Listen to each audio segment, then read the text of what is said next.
मेरे मित्र के पिता लाल सिंह बैंक में एक कर्मचारी थे। वह भूत की जैसी आत्माओं का बहुत मजाक उड़ाते थे। वह कहते थे कि शैतानी शक्तियाँ जैसी कोई चीज़ नहीं होती, और वह चाहे रात हो या दिन, या जंगल हो या शमशान हो, या फिर कोई कब्रिस्तान हो, वो जानबूझकर वहाँ पर घूमते रहते थे। और बोलते थे कि देखो, अगर कोई आत्मा होती तो हमको परेशान जरूर करती, चाहे साधु हो या फिर मौलवी हो। उन लोगों की बातों का बहुत मजाक उड़ाते थे। उन्हें अभी तक कुछ नहीं हुआ था।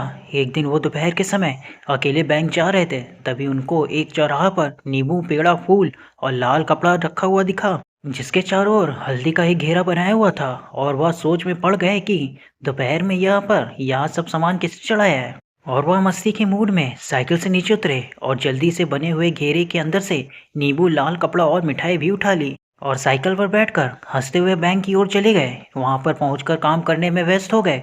तभी उन्हें भूख लगी और वह नाश्ता मांगकर खाने लगे, और उनको याद आया कि मेरे पास नींबू मिठाई भी रखी हुई है, तो उन्होंने उसे भी खा लिया। और जो लाल कपड़ा उठाया था, उससे अपना हाथ मुंह पोंछकर कूड़े में फेंक दिया, और उनको कुछ भी नहीं हुआ। जैसे जैसे दिन ढलने लगा, रात होने लगी, वैसे उनका सिर भारी होने लगा और वह घर आ गए।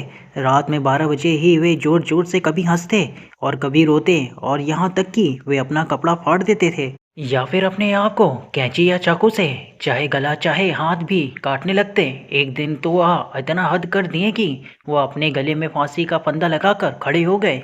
तब उनकी पत्नी ने उन्हें देख लिया और छुड़ाया, और उनसे पूछने लगी, अरे आपको क्या हो गया है जो आप ऐसी वैसी हरकतें करने लग गए। तो वे कुछ नहीं बोले, जैसे कोई पागल कोई बात को सुन रहा हो। उनकी औरत परेशान होकर डॉक्टर के घर पहुंची और उनका इलाज करने को कहा। हालांकि डॉक्टर को बीमारी समझ में नहीं आई, फिर भी वह उनको ग्लूकोज की बोतलें चढ़ाना चालू कर दिए। धीरे धीरे कुछ दिन बीतते गए। लाल सिंह की तबीयत मानो कैंसर के मरीज से भी बदतर हो गई। तब उनकी पत्नी ने उन्हें एक अघोरी बाबा को दिखाया, और अघोरी की समझ में सारी बातें आ गईं। उसने कहा कि इन्होंने 4 रास्ते पर पड़े सामान को उठा लिया था, या उसी का नतीजा है। लाल सिंह की पत्नी ने पूछा, कैसे? तब अघोरी ने बताया कि 4 रास्ते पर एक आदमी ने किसी को झाड़ फूंक कर उसकी आत्मा को आजाद किया था।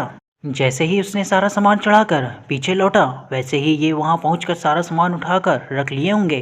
तभी आत्मा इनको परेशान कर रही है। लाल सिंह की पत्नी रोने लगी और अघोरी का पाँव पकड़ लिया। बोली, बाबा अब आपका ही सहारा है। अघोरी बाबा दुखी हो गए और बोले, ठीक है, पहले जाकर कुछ नया सामान खरीद कर लाओ, फिर मैं बताता हूँ। औरत ने पूछा, क्या लाऊं?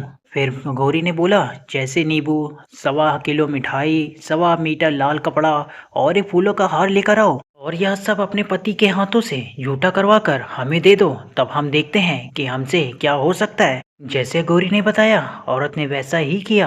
अघोरी ने पूजा पाठ संपन्न करने के बाद एक लोटा पानी लाल सिंह के चारों तरफ घुमाकर पी लिया और चले गए। लाल सिंह दिन प्रतिदिन सही होने लगे और उनको कुछ याद भी नहीं आया, और वह एकदम स्वस्थ हो गए और अपने बैंक में काम फिर से चालू कर दिया। दोस्तों, और स्टोरी के लिए हमारे चैनल को सब्सक्राइब जरूर करें। मिलते हैं आपसे अगले वीडियो में, तब तक ले जय हिंद।